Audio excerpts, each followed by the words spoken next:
Fue el primer país independiente de América Latina y sirvió como referencia para las luchas por la abolición de la esclavitud en todo el mundo. Pero más de 2 siglos después, es uno de los países más pobres e inestables.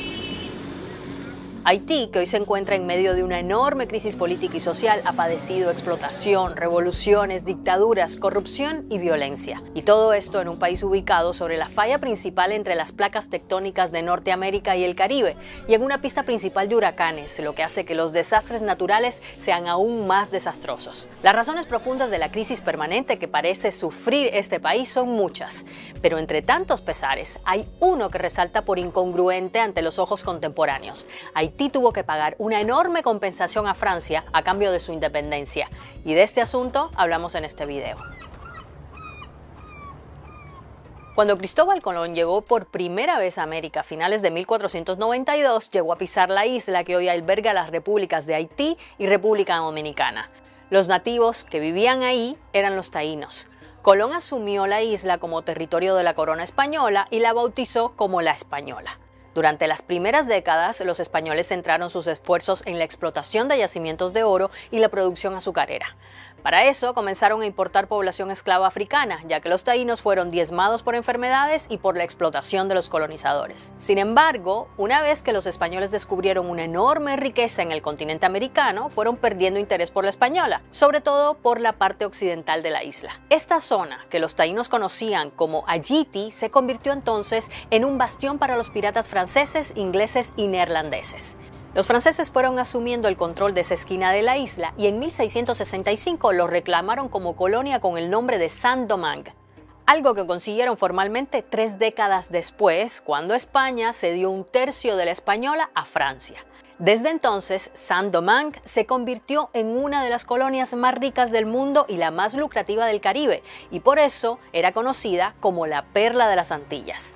Producía café, tabaco, cacao, algodón, pero el producto más exportado fue sin duda el azúcar. Hasta el punto de que para el final del siglo XVIII el 75% de la producción mundial de azúcar provenía de Saint-Domingue, así como gran parte de la riqueza y gloria de Francia. Pero la forma de extraer esta riqueza tenía un origen no tan glorioso: la importación de esclavos.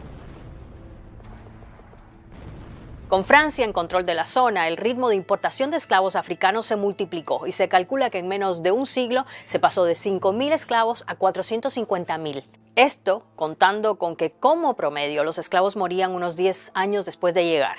Sus condiciones de vida eran muy duras en las plantaciones y recibían brutales castigos. Además, en la isla había unos 70.000 hombres libres, de los que la mitad eran mestizos y negros libertos. En ese contexto estalló en 1789 la Revolución Francesa y las reclamaciones de libertad, igualdad y fraternidad se extendieron también a Saint-Domingue.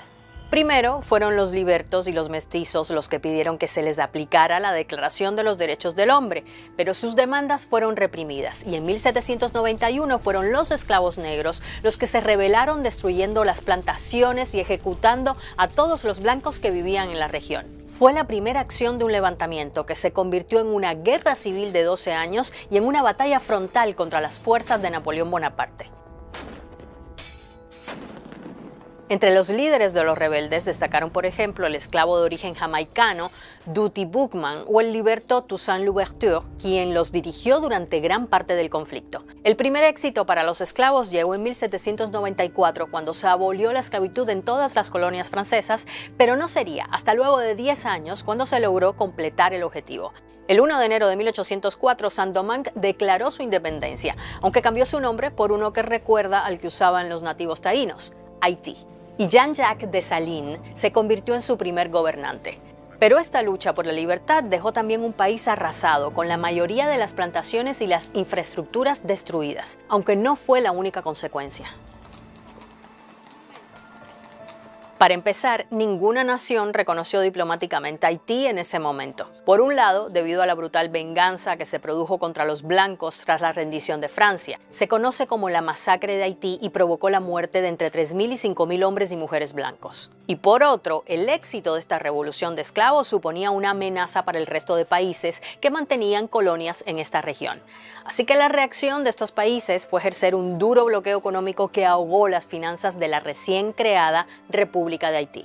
Hasta tal punto que el 17 de abril de 1825 el entonces presidente haitiano Jean-Pierre Boyer acabó firmando la Real Ordenanza de Carlos X. Con ella, Francia prometía el reconocimiento diplomático de Haití. Eso sí, a cambio de un arancel del 50% de reducción a las importaciones francesas y, sobre todo, una indemnización de 150 millones de francos, a pagar en 5 cuotas. Esta cantidad equivalía a los ingresos anuales del gobierno haitiano multiplicados por 10. La justificación de la indemnización es que Haití tenía que compensar a los plantadores franceses por las propiedades que habían perdido, no solo la tierra, sino también los esclavos. El enorme coste obligó a Haití a pedir un préstamo a un banco francés para hacer frente al primer pago, y entró entonces en una espiral de préstamos, comisiones y pagos millonarios. Aunque la deuda fue rebajada años después a 90 millones de francos, tuvo que pedir grandes sumas a bancos estadounidenses, franceses y alemanes. Así, esta indemnización consumió gran parte del Producto Interior Bruto de Haití hasta 1947. Porque el país, que un día fue la perla de las Antillas, necesitó 122 años para pagar por completo la conocida como deuda de la independencia. Sí.